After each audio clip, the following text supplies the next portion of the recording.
नमस्कार, जय हिंद, जय भारत।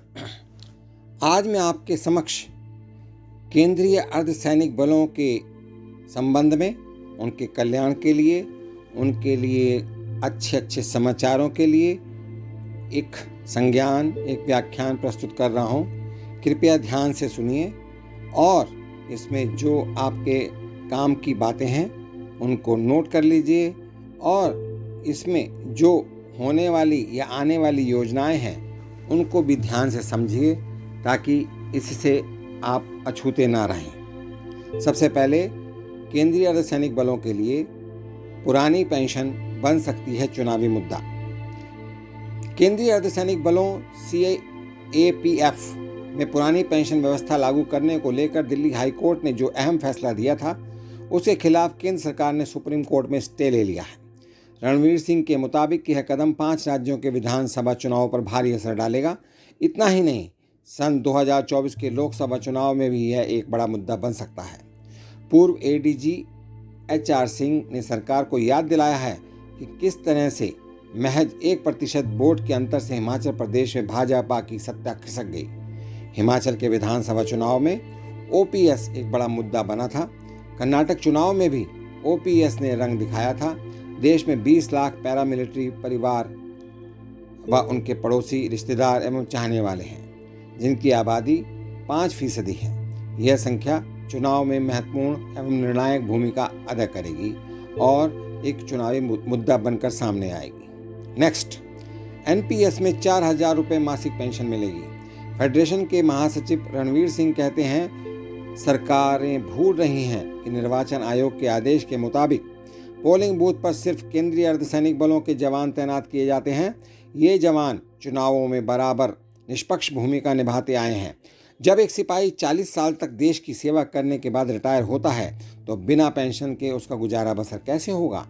देश के सामने यह एक गंभीर सवाल है। NPS तो शेयर व बाजार भाव पर टिका है। मौजूदा समय में बाजार भाव की पतली हालत से हम सभी वाकिफ हैं। सन 2004 के बाद सेवा में आई नई पेंशन पाने वाले जवानों की रिटायरमेंट की शुरुआत सन 2024 में होना शुरू हो जाएगी। तब पता चलेगा कि उन्हें 3 या 4 हज़ार रुपये मासिक पेंशन मिल रही है। इतनी पेंशन तो तब मिलती थी जब भारत एक गरीब देश था। 5 ट्रिलियन इकोनॉमी की तरफ बढ़ रहे देश में क्या आज भी वही पेंशन मिलेगी? तो इसीलिए मेरा कहना यह है, क्या NPS में 4,000 रुपये मासिक पेंशन काफ़ी है? नेक्स्ट, CRPF भी आर्मी, नेवी, वायुसेना की तरह सशस्त्र बल है। केंद्र सरकार कई मामलों में केंद्रीय अर्धसैनिक बलों को सशस्त्र बल मानने को तैयार नहीं थी। पुरानी पेंशन का मुद्दा भी इसी चक्कर में फंसा हुआ था। 1 जनवरी सन 2004 के बाद केंद्र सरकार की नौकरियों में भर्ती हुई सभी कर्मियों को पुरानी पेंशन के दायरे से बाहर कर दिया गया था। उन्हें NPS में शामिल कर दिया गया। CAPF को भी सिविल कर्मचारियों के साथ पुरानी पेंशन से बाहर कर दिया गया था। उस वक्त सरकार का मानना था कि देश में सेना, नेवी और वायुसेना ही सशस्त्र बल है। BSF एक्ट सन 1968 में कहा गया है कि इस बल का गठन भारत संघ के सशस्त्र बल के रूप में किया गया था। इसी तरह CAPF के बाकी बलों का गठन भी भारत संघ के सशस्त्र बलों के रूप में हुआ है। कोर्ट ने माना है CAPF भी भारत के सशस्त्र बलों में शामिल है। इस लिहाज से उन पर भी NPS लागू नहीं होता। CAPF में कोई भी NPS लागू नहीं होता। CAPF में कोई भी व्यक्ति चाहे आज भर्ती हुआ हो, पहले हुआ हो या भविष्य में हो, वह पुरानी पेंशन का पात्र रहेगा। गृह मंत्रालय भारत सरकार द्वारा दिनांक 6 अगस्त सन 2004 को जारी पत्र में घोषित किया गया है कि गृह मंत्रालय के प्रशासनिक नियंत्रण के तहत केंद्रीय बल संघ के सशस्त्र बल ही हैं। नेक्स्ट, फौजी महकमे के सभी कानून लागू होते हैं। CAPF यानी कि केंद्रीय अर्धसैनिक बल के जवानों और अधिकारियों का कहना है कि केंद्रीय अर्धसैनिक बलों पर फौजी महकमे वाले सभी कानून लागू होते हैं। सरकार खुद मान चुकी है कि ये बल तो भारत संघ के सशस्त्र बल हैं। इन्हें अलाउंस भी सशस्त्र बलों की तर्ज पर मिलते हैं। इन बलों में कोर्ट मार्शल का भी प्रावधान है। इस मामले में सरकार दोहरा मापदंड अपना रही है। अगर इन्हें सिविलियन मानते हैं तो आर्मी की तर्ज पर बाकी प्रावधान क्यों? फोर्स के नियंत्रण का आधार भी सशस्त्र बल है। जो सर्विस रूल्स हैं वे भी सैन्य बलों की तर्ज पर बने हैं। अब इन्हें सिविलियन फोर्स मान रहे हैं, तो ऐसे में उनका क्या दोष है? इसीलिए फौजी महकमे के अगर सभी कानून लागू होते हैं तो पेंशन की सुविधा भी फौजी महकमे के अनुसार होनी चाहिए। नेक्स्ट, एनपीएस के स्ट्राइक डाउन करने की बात। दिल्ली हाई कोर्ट ने अपने फैसले में कहा था, केंद्रीय अर्धसैनिक बल भारत संघ के सशस्त्र बल हैं। अदालत ने केंद्रीय अर्धसैनिक बलों में एनपीएस को स्ट्राइक डाउन करने की बात कही थी।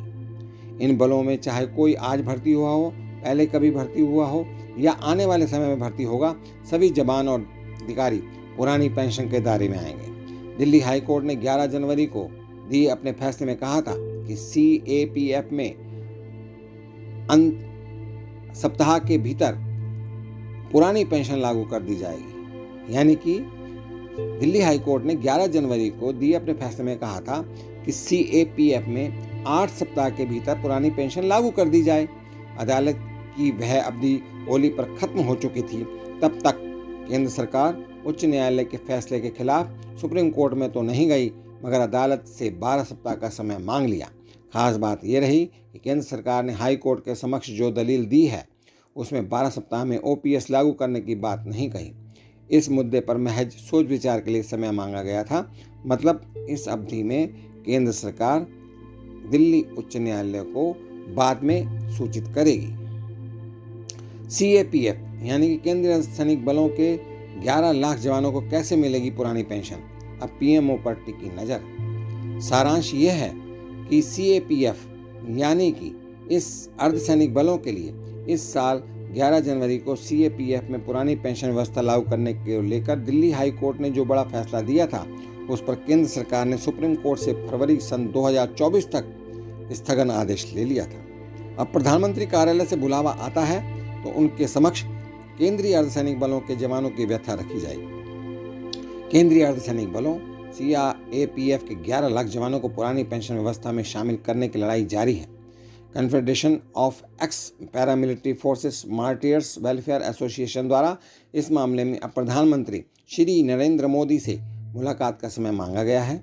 एसोसिएशन के चेयरमैन एवं पूर्व एडीजी एचआर सिंह और महासचिव रणवीर सिंह सहित दूसरे पदाधिकारियों का कहना है सीएपीएफ में ओपीएस की लड़ाई अभी खत्म नहीं हुई है। इसके लिए लगातार आंदोलन किया जा रहा है। इस साल 11 जनवरी को सीएपीएफ में पुरानी पेंशन व्यवस्था लागू करने के लिए को लेकर दिल्ली हाई कोर्ट ने जो बड़ा फैसला दिया था, उस पर केंद्र सरकार ने सुप्रीम कोर्ट से फरवरी 2024 तक स्थगन आदेश ले लिया था। अब प्रधानमंत्री कार्यालय से बुलावा आता है तो उनके समक्ष केंद्रीय अर्धसैनिक बलों के जवानों की व्यवस्था रखी जाएगी।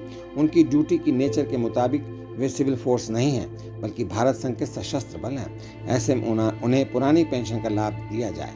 न्यायालय के फैसले के खिलाफ सुप्रीम कोर्ट में भी जा सकती है।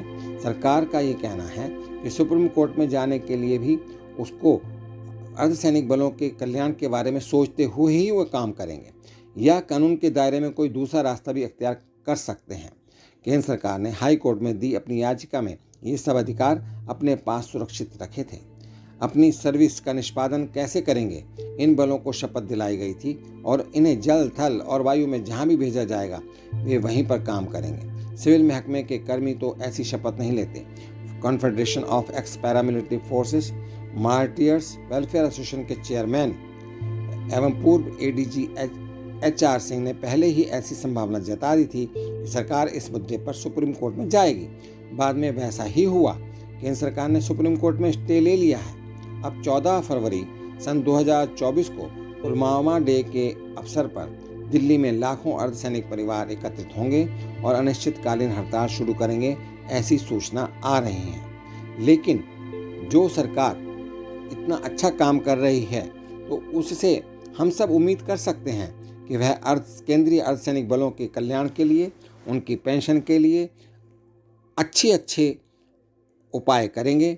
और माननीय प्रधानमंत्री श्री नरेंद्र मोदी से भी ये आशा की जा रही है कि वह केंद्रीय अर्धसैनिक बलों के पक्ष में एक अच्छा निर्णय देकर उनको प्रसन्न करेंगे, उनको संतुष्ट करेंगे और उनकी सेवाओं के बदले में दिए जाने वाले प्राइस को, उनके सेवाओं के बदले में दिए जाने वाले संतोष को एक पेंशन के रूप में, एक उपहार स्वरूप उनको पेंशन देंगे। इन्हीं आशाओं के साथ मैं सभी केंद्रीय अर्धसैनिक बलों के अधिकारियों, कर्मचारियों के लिए हार्दिक शुभकामनाएं देता हूं। ईश्वर उनकी इच्छाओं को, उनकी अभिलाषाओं को पूर्ण करे। भारत के प्रधानमंत्री श्री नरेंद्र मोदी जी इस अर्धसैनिक बलों के कल्याण के कार्य को देखें। इन्हीं शुभकामनाओं के साथ मैं सभी केंद्रीय अर्धसैनिक बलों के सभी जवानों के लिए, उनके परिवारों के लिए, उनके बच्चों के लिए उज्जवल भविष्य की कामना करता हूं। आप सभी सुखी, संपन्न और धनी और स्वस्थ रहें। इन्हीं शुभकामनाओं के साथ नमस्कार। जय हिंद, जय भारत, जय केंद्रीय अर्धसैनिक बल। नमस्कार।